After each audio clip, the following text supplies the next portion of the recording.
Hello everyone. This time we're going to have a quick video about editing and deleting contacts from your email.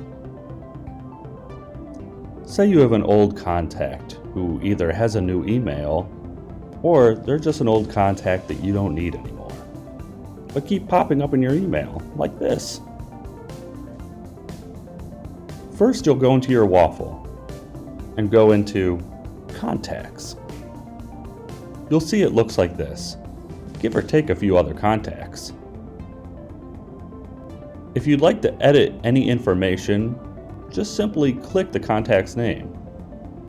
Then click the edit button when you're in the contact information, and you'll be able to edit the contact however you need. Then just hit the save button when it's blue to save the changes. To delete the contact, just click the three dots that appear when you scroll over the name and select delete. It's that easy. Now when you refresh your email, the contact should be altered or gone based on your action. See you next time.